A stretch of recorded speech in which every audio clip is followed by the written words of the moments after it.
Turner most certainly will always be, for me, the greatest watercolourist that ever lived, the greatest landscape painter that ever lived, and probably the greatest artist, per se, for other artists.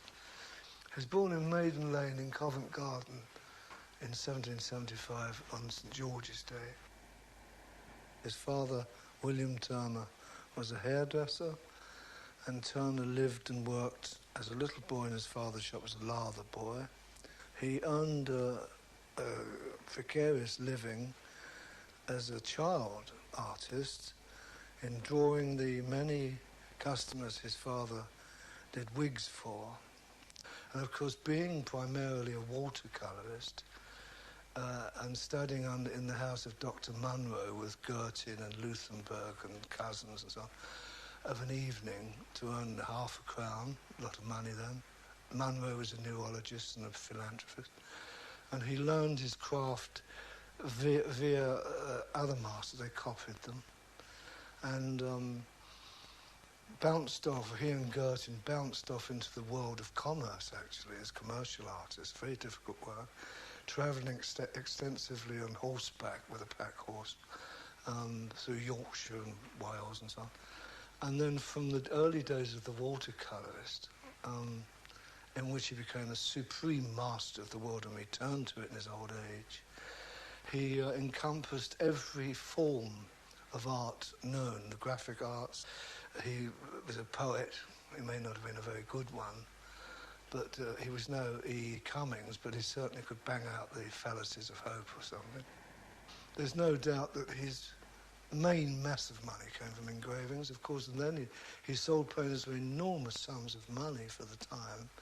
He had great patrons of art amongst the aristocracy, like Egremont at Petworth, and very little amongst the royalty. One of his sadnesses was that he'd never been knighted. But in his day, of course, they had there was an enormous need and urge to get away from the ugliness of life around them. They hid themselves in their paintings, looking at them. It was an escape thing. And anyone who could paint colourfully and romantically, as he could to an incredible degree, he didn't lumber his paintings out with many figures, you see. Unlike people that try to represent heaven. Who wants to go to heaven with millions of angels creeping about? So he created another world of colour, magic, mystery that people bought. Nearly every European painter, even the Italians, have been influenced by the Dutch school. And the Dutch school, because of the nature of its terrain, is very uninteresting from the point of view of, let's call it, romantic art, mountains and so on. So you have shipping, rivers, sky, the predominant thing. And the masts of the ship took the part of the trees in the forest. Turner was born and lived near the Thames most of his life. And the Thames was an enormous influence on his painting. The Fighting Temeraire was inspired by Turner whilst he was at Greenwich with another painter. And the old Temeraire was being dragged up to Deptford to be broken up. And the sad sight, this beautiful vessel being towed up, which epitomised the romanticism of sailing ships, by this ugly little tug, which represented the Industrial Revolution and the smoke and so on. And Turner made a thumbnail sketch. I believe it was on the cuff of his shirt. He was apt to do this a lot. And said, I'll paint a picture for the next Academy or whatever. He never parted with the Temeraire. He had it in the studio until he died, and always referred to it as my darling. I understand that. I'm now going to do a reverse painting of the Temeraire. This is the beginning of it. I did this about 3 years ago. I wanted to walk into a picture, and obviously you'd have to swim into the sea or the river, walk into the picture and turn around and see the chap painting it. It gives you a chance to emulate the style of the mast. And the reason one does that is to learn the techniques of painting. This is about the speed he would have worked and then calmed down after and qualified the rest of the work with a brush and paint.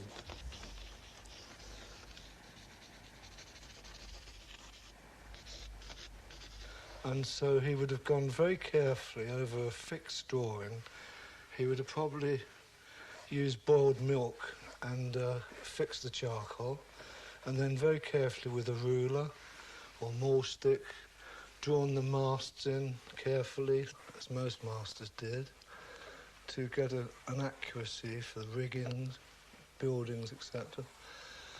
Knowing that eventually he would be painting in between, besides over it in parts, and this didn't matter.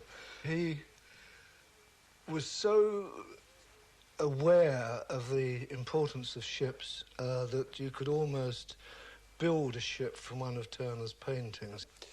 At this stage, we destroy much of what has been put on, and he used tempera in this fashion because the light from the canvas itself has been obliterated by a wash of ochre, and that has one prismatic effect, and this has the effect of creating another prismatic effect, but in depth, 3-dimension.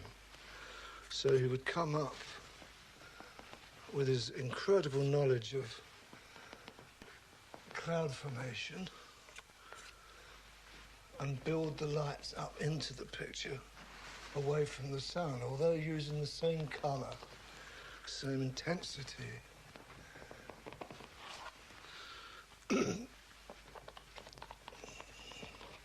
He wouldn't worry about losing a mast here or there, because afterwards there's many more colours and glazes and scumbles go in between.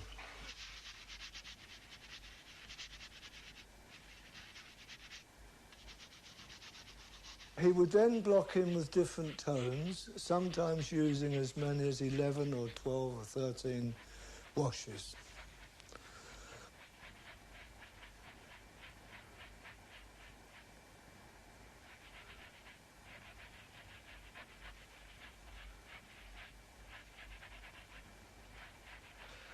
The blocking in of a vessel, this kind of thing, should be done light in its initial stages, because after the tempera underpaintings, of course, it becomes the glazes. And if you attempt, as the Dutch did, to achieve the darks first, it isn't quite as luminous at the end of the painting as if you paint in a series of washes as quickly as possible.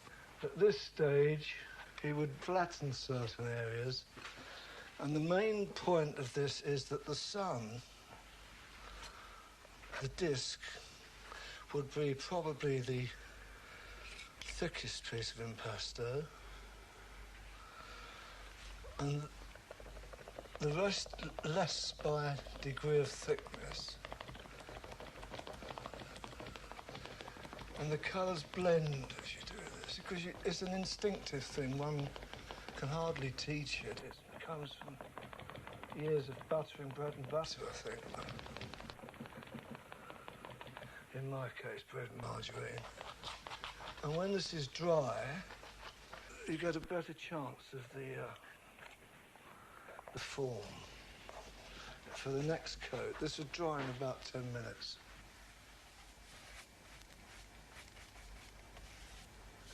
There is no record of the Temeraire in existence apart from Turner's painting.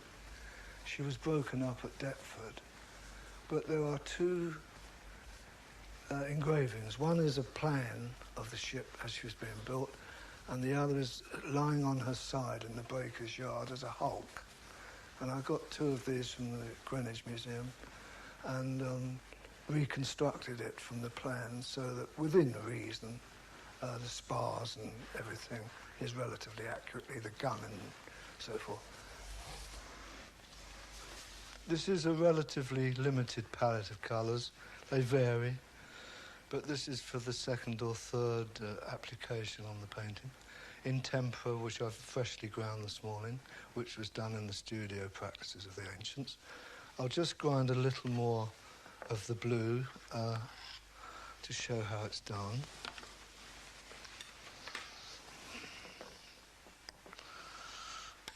It's like mixing cement and sand. You put the powder down, make a little hole in the middle, pour a little water in. This is distilled water, and observe how it readily mixes, unlike tap water, which has impurities in. And distilled water can always be substituted by rainwater, or it could in a clean climate. I'm trying to get this into a thick paste.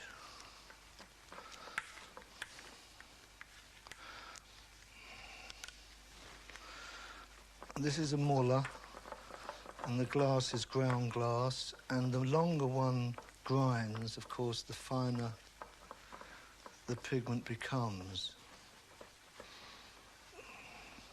Taking out all the little bits and pieces. That's about enough for this. And then this is taken up and put on the palette. And this is tempera. Of course, if you were making oil colour, you'd grind oil in it, or any of the varnishes, balsams and so forth. And Turner would undoubtedly work very fast because of his consummate knowledge, which I wish I had myself, of the many hundreds of paintings he worked on in shipping, landscapes, seascapes. And I'm using distilled water and freshly ground turpentine, tempera. Just making a few arbitrary tones to kill the warmth in the picture and at the same time retain the luminosity of it. He would soften the effects by stippling with a sponge.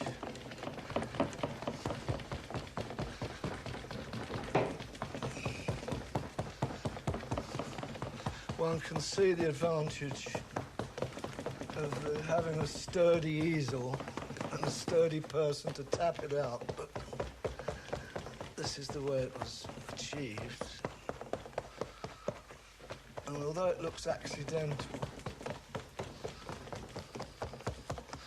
from experience one knows that one is killing these colours gradually. So we kiss this very gently.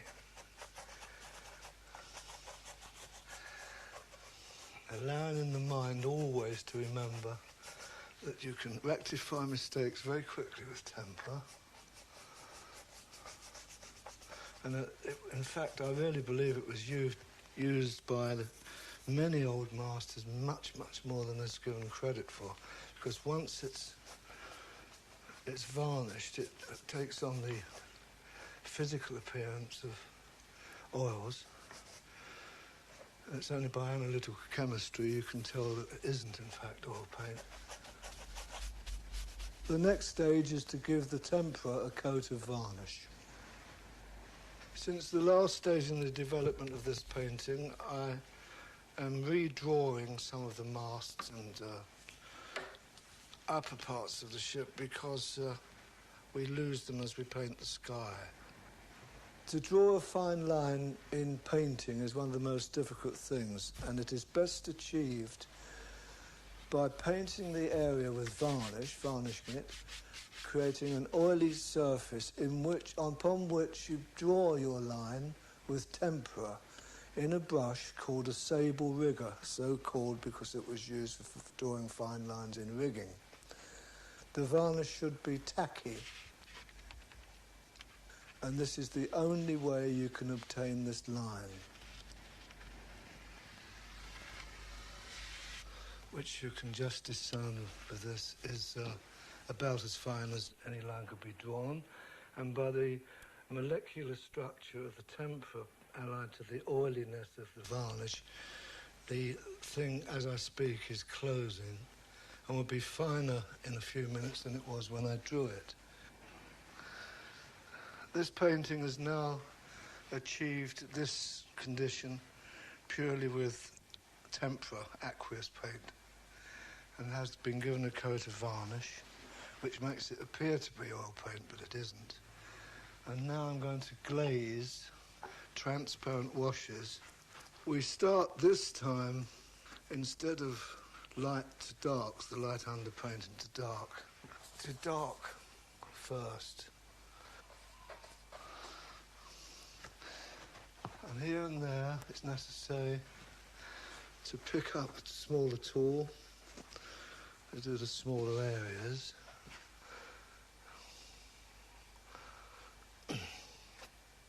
Warming and cooling.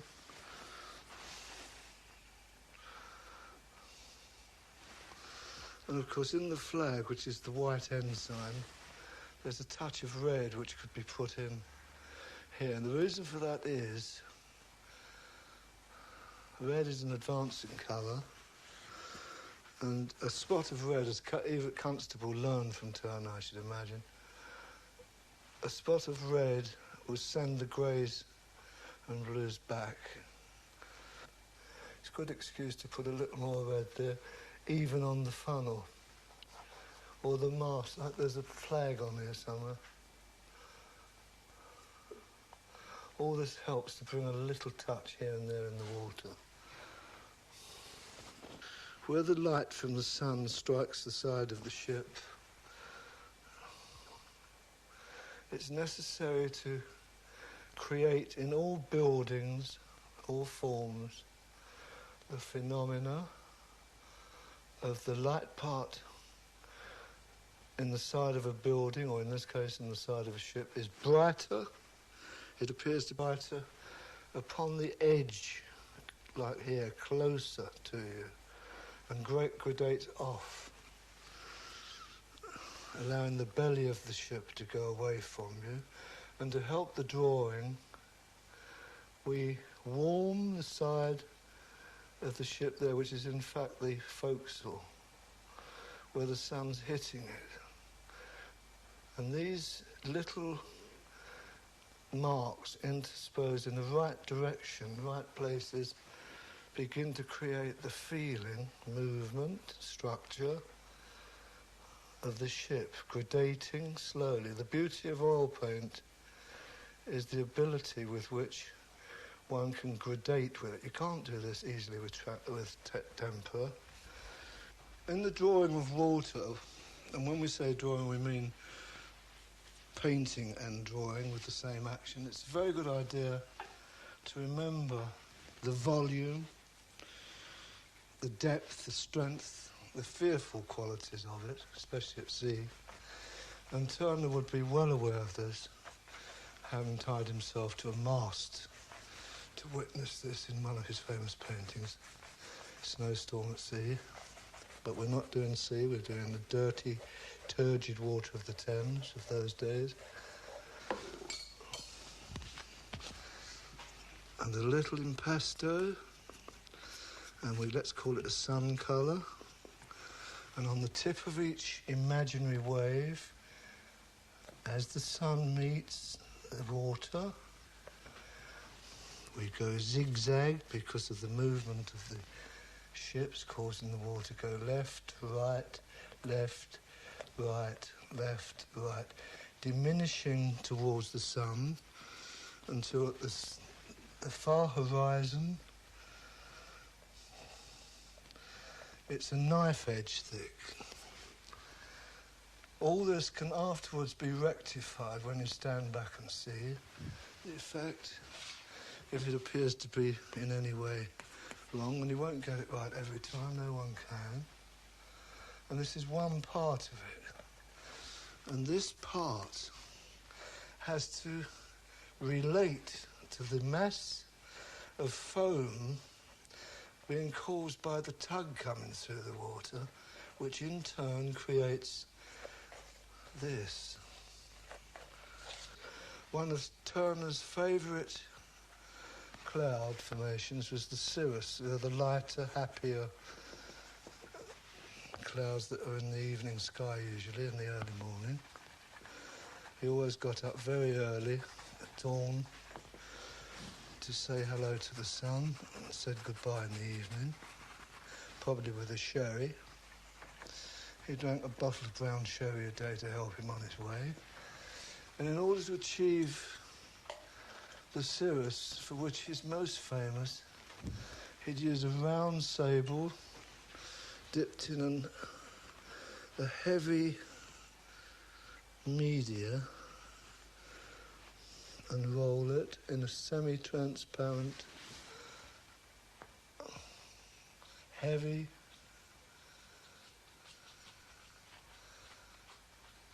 movement like that, according to the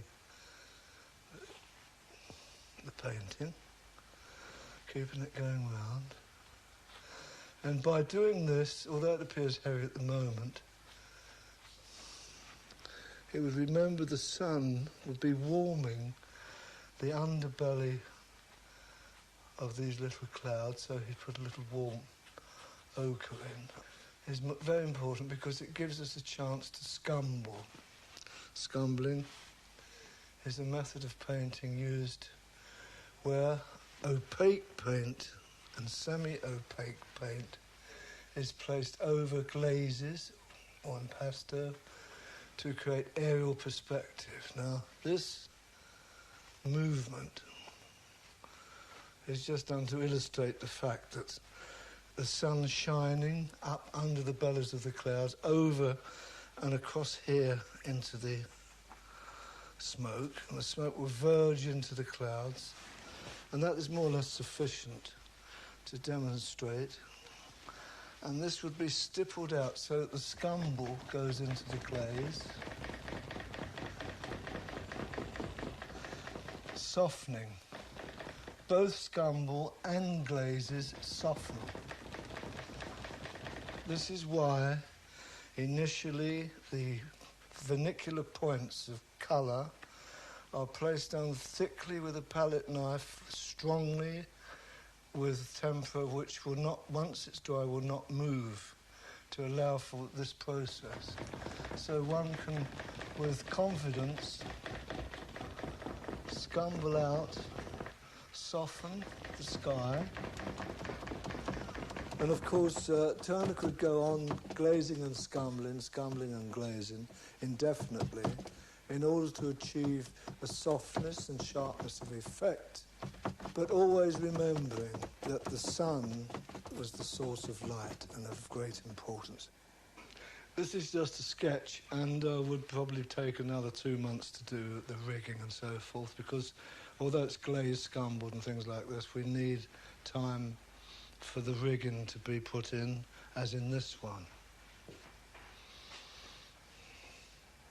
And even then, that isn't, of course,